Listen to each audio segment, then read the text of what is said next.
সংগঠনটা আমরা কেন করি? আজকে কি আমি ছাত্রলীগের সভাপতি হওয়ার জন্য সংগঠন করেছি, বা আমি কি এটা হবো জেনে আমি সংগঠনটার সভাপতি করছি? এটি তো নয়। এটা এভাবে কিন্তু রাজনৈতিক হয়েও না, আপনি পূরণ করতে পারবেন না, কিংবা আপনি যে আদর্শের কথা বলছেন, যে ধরনের সমাজ চান, রাষ্ট্র চান, সেটাও কিন্তু আপনি বাস্তবায়ন করতে পারবেন। সংগঠনটা আমি কেন করি? প্রথমত আমি সংগঠন করি যে বাংলাদেশ ছাত্রলীগের যে রাজনৈতিক মূল্যবোধ আছে সেই ধরনের, কারণ আমি সমাজের প্রতি, দেশের প্রতি, রাষ্ট্রের প্রতি একটা রেসপন্সিবিলিটি ফিল করি। আমি দেশটা কিভাবে দেখতে চাই, আমি জনগণের কল্যাণ করতে চাই, ছাত্রদের জন্য কাজ করতে চাই। তো সেই আদর্শ বাস্তবায়নের জন্য আমি সংগঠন করি। দ্বিতীয় বিষয়, আমি একটি কমিউনিটি তৈরি করতে চাই, সেটার জন্য আমি সংগঠন করি।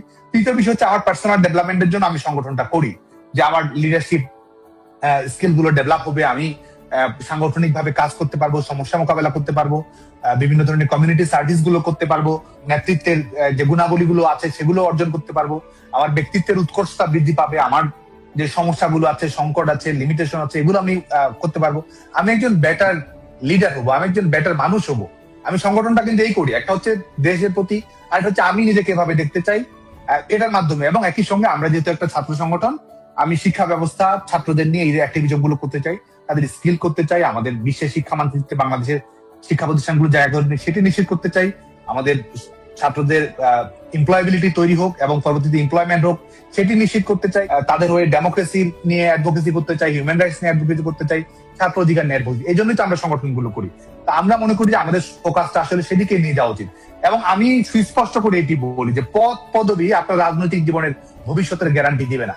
এটি মনে করার কোনো কারণ নেই যে আমি ছাত্রলীগের সভাপতি, এটি কারণে আমি অটো প্রমোশন পেয়ে পেয়ে আমি নেতৃত্বে চলে যাব, এবং এটা আশা করাও ভুল। কেন? আজকে হয়তো আমি সংগঠনের দায়িত্ব পালন করছি, আমাকে সব সময় নিজেকে প্রমাণ দিতে হবে, আমাকে সবসময় নিজেকে প্রাসঙ্গিক থাকতে হবে, আমাকে সবসময় ডেলিভারি দিতে হবে, এবং এটির মাধ্যমে আমি এই রাজনৈতিক পথরেখাটা আমি আমার অব্যাহত রাখবো।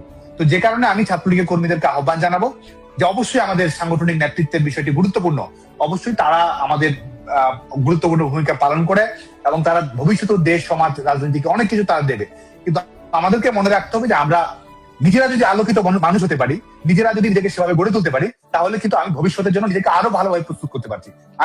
আমি ছাত্রলীগের সভাপতি হয়েছি, কিন্তু আমি নিজের সংগঠনটা এভাবেই করেছি। আমি হয়তো ব্যর্থ হতে পারি, আমার হয়তো ভুল থাকতে পারে, ত্রুটি থাকতে পারে, কিন্তু আমি সংগঠনটা করেছি সংগঠনটা ভালোবেসে, এবং আমি বিশ্বাস করি যে ছাত্রলীগের কর্মীরা কম বেশি সেটাই করে।